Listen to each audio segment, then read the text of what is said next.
क्या आपको लगता है आज एक तरफ तो डेडलॉक बरकरार है, लेकिन दूसरी जानिब ये जो इख्तलाफात खुलकर सामने आ रहे हैं, इससे ज़रा शुरू करते हैं। बड़ी हैरानकुन बात कि कुछ पीटीआई के एमएनएज हैं जिन्होंने जाके छुट्टी की दरख्वास्त दे दी और कुछ हैं जिन्होंने कहा, जो अटेंडेंस लगा के आ गए। तो ये क्या हो रहा है? देखिए अलीना, जब ये डिसीजन ली गई थी कि en masse से सारे इकट्ठे रिजाइन करेंगे, तो उस वक्त भी हमने देखा था कि पीटीआई के अंदर से कई आवाज़ें, कुछ पब्लिकली कुछ प्राइवेटली, यही आई थी कि ये डिसीजन सही नहीं है और हमें ये गलती नहीं करनी चाहिए। और अब हमने देख लिया है कि अप्रैल से लेकर आप देखिए दिसंबर भी ख़त्म होने को आ गया है, तो 8 महीनों के अंदर हमने ये देखा है कि जो ये प्रिंसिपली ये जो डिसीजन खान साहब ने की,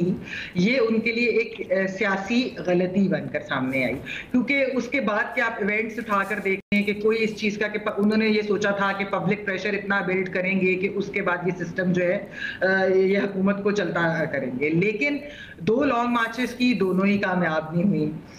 जो उनके पास एक न्यूक्लियर ऑप्शन रह गया था, यानी कि असेंबलियों को डिसॉल्व करने का, वो भी हमने देख लिया कि वो भी अब एक इंडेफिनिट होल्ड के ऊपर है, क्योंकि अभी तो कोर्ट की कार्रवाई चल रही है। फिर उसके बाद और भी मामला है, हमने देखा कि उसके ऊपर भी उनकी पार्टी के अंदर से आवाजें आई कि ये नहीं होनी चाहिए।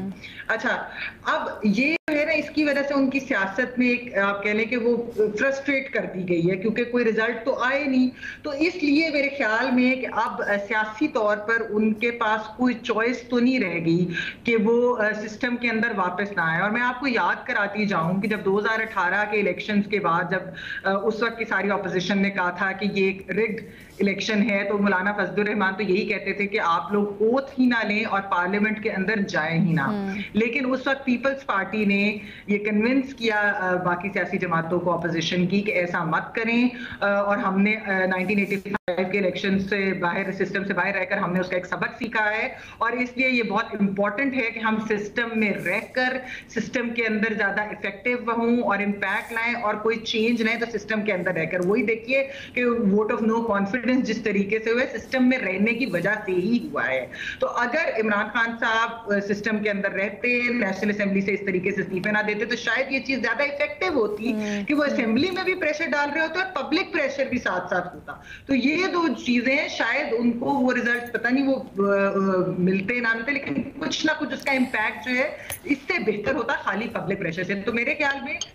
अब पीटीआई के अंदर बहुत सारे अरकान ऐसे हैं जो इस्तीफे वाकई नहीं देना चाहते, और आप प्राइवेटली जब बात भी करते हैं तो वो यही कहते हैं कि